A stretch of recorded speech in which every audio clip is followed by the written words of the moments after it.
Well, 3-1 on the night, 5-1 on aggregate. Manchester City then will face Arsenal in the Carabao Cup finals. Welcome in, watching that for us as well, Frank Leboeuf and Jürgen Klinsmann. It's weird this, you know, because comfortably City into the final, and hopefully the final's better than the two semi-finals. The two semi-finals weren't really much of a contest.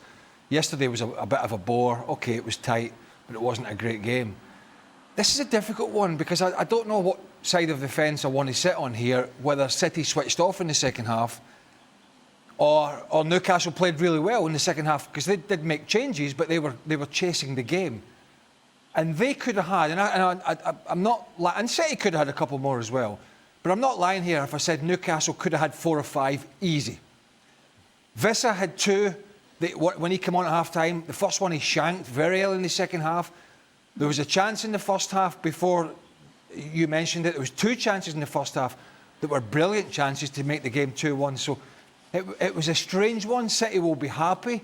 Newcastle clearly will not. They're the holders of this competition, or were. But Newcastle created a lot of chances because that's what City do. They give you that opportunity, but ultimately they've won the game. And I think you might say they switched off a little bit, brought some youngsters on, and Newcastle were throwing darts at a ball to try and get back in the game. When we were watching this game, even at 2-0, Craig said, you know, Newcastle aren't out of this just yet. The third goal, I think, killed it as effectively as a contest. But that's just who Manchester City have been of late. That even with a 2-goal lead on the night, 4-goal aggregate, they will still give you chances. And that's what they did. Newcastle let themselves down and they got those chances, but weren't able to convert. So often we've said it's Donnarumma who's been Manchester City's saviour. This time it was Trafford, particularly in the first half, and poor finishing, as I mentioned, from Newcastle. From a Newcastle perspective, and I mentioned during the highlight, I was really disappointed with how easily Manchester City were able to carve open opportunities, just kind of run through Newcastle's midfield. A couple of big omissions in Guimarães and Joe Linton. That aside, it was just way too easy for a top-level side to be carved open. We dominated in midfield as Newcastle were on the night, and that for me was the most disappointing aspect of this. What do you say if you're Eddie Howe at half-time, 5-0 down on aggregate? Like, what is there to say to the players? Go home. Yes. Frank said that many a time at the theatre. That's what he hears every night on his show.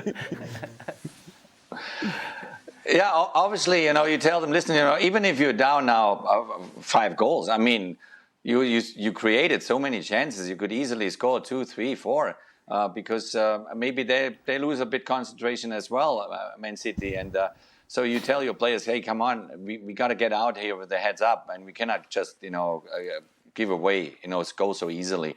So you try to kind of motivate them and sharpen them up a little bit, but obviously you know as well as a manager that this thing is done. So yeah, best thing would be, come on, let's go to the pub instead of playing the second half. We've been discussing Manchester City and their frailties of late, Jürgen. And obviously Pep Guardiola has been there a long time and been very successful, but you just feel now there isn't quite the same spark that we've seen of Manchester City teams in the past. How much is that down to the personnel?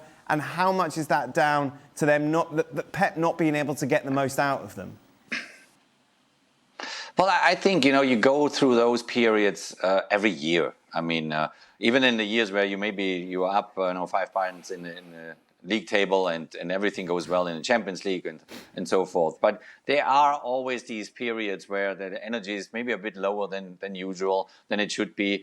But you have to kind of pick those periods wisely, I would say, if you can. Because now in end of January, beginning of February, that's the perfect time, you know, to kind of give things a little bit away. Like today, they gave a lot of chances to Newcastle. They could have scored a couple of goals.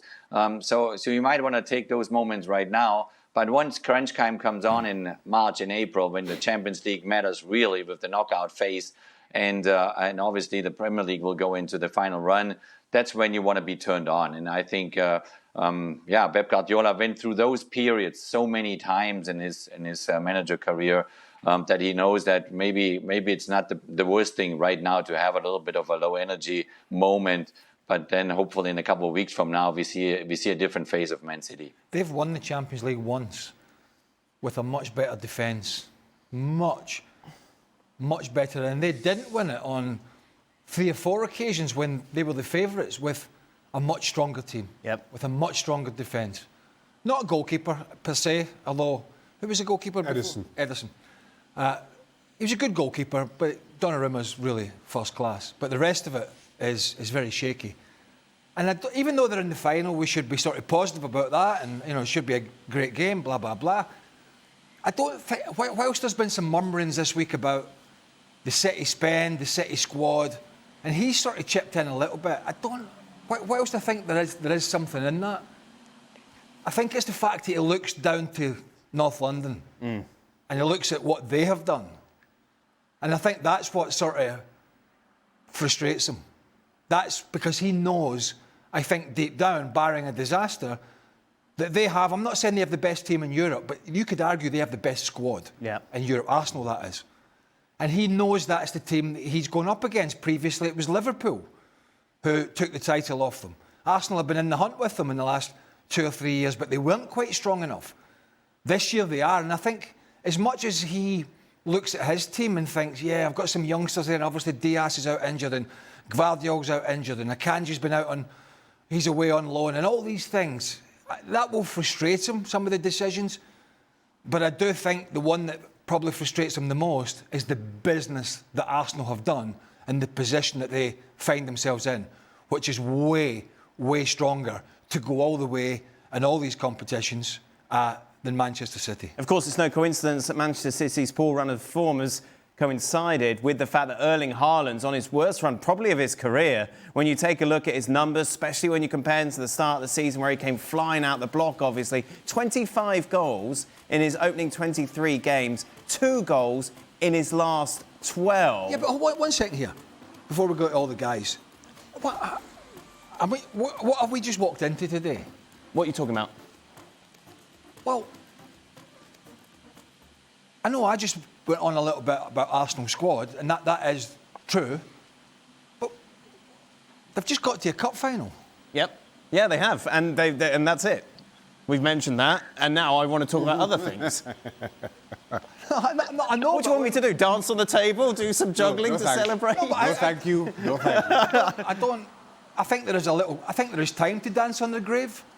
Well, I'm not dancing on their grave. We're celebrating they're through to the final. Right. I don't know. Now going to talk about Erling Haaland, who was on the bench today. Yes. Came on, had a great chance, and it was a great save. Yes. And I'm a little confused where we're going here. OK, I'll tell you where we're going. Jürgen, you were a fine striker, one of the best in the world at the time. Erling Haaland is having one of the roughest runs that he's had in his career.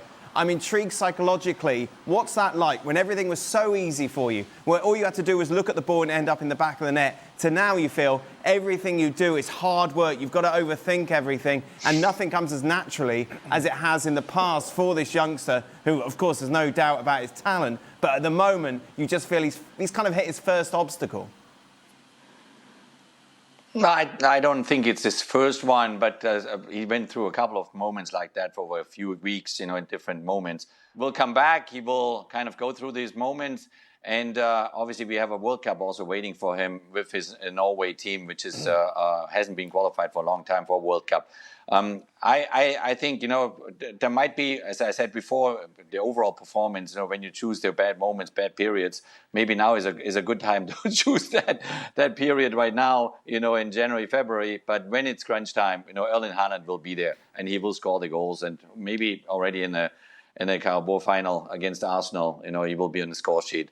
But I'm not worried about him, because he's a personality. He's a professional that when he goes through tough moments, he knows what to do.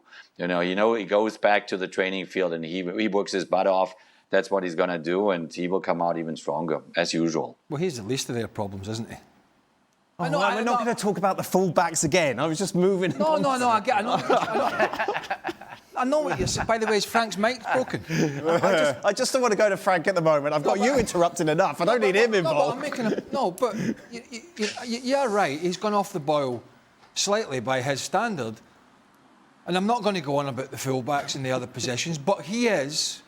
When Guardiola puts a sheet down of problems in front of him, what he needs to solve, Erling Haaland is not one of them. He is. Surely he is. What? A problem? Erling Haaland's not a problem. Of course he's a problem. Don't be so stupid. They would have won against Spurs if he scored. Is that not a problem? No, they would have won against Spurs Now, if if I decisions may- had gone their way. But he's got to take his chances, which he hasn't been Well, doing, yeah, and that has but affected what- their Leeds but what plays, I'm and s- therefore Haaland is a talking point. It is a problem. Well, Fullbacks are a problem, midfield a problem, yes, but It's a- also my striker isn't scoring chances. He's not getting many, and you but he's can't- not scoring the chances that he used to. and you can't. Well, but my point is that will be short-lived. He's too good a player, and he's proven to be too good a player, and I don't think he gives a stuff if this show or any newspaper or any journalist asks him about his goal-scoring drought, if we want to call it that, because next game he'll just go out there, batter a couple of defenders around and score. But he hasn't done that. That's the issue, isn't it? Well, he's done it over his career and he's proven he'll come back. The problem is, when he's not doing it, the rest of the team is not strong enough. And when you have a striker, and I'm sure Jürgen's gone through this, when you have a striker that's having a bit of a dry patch, you need the rest of the team to chip in and do their job. And that is the issue at City. They are too reliant on these guys up front to bash in 3 or 4 goals every game. I get it, he's not quite as sharp as he was. My point is, that will not last. Right. That won't last. Trust me, I don't know, it might be this weekend, it might be next week, whenever it was, but he's the least of the problems when Pep Guardiola is having a sleepless night. Frank, welcome to the show. Did you want to say something, or should we move on? No, I just say go home. I'm already in, so that's fine. But no, I'm going to say something.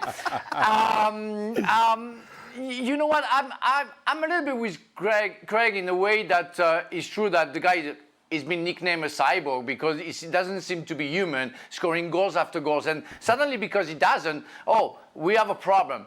No, the problem is elsewhere, for sure, or the position. But it's true that when you see him, like we saw the highlight where he doesn't score that goal against Spurs, you can wonder what's going wrong.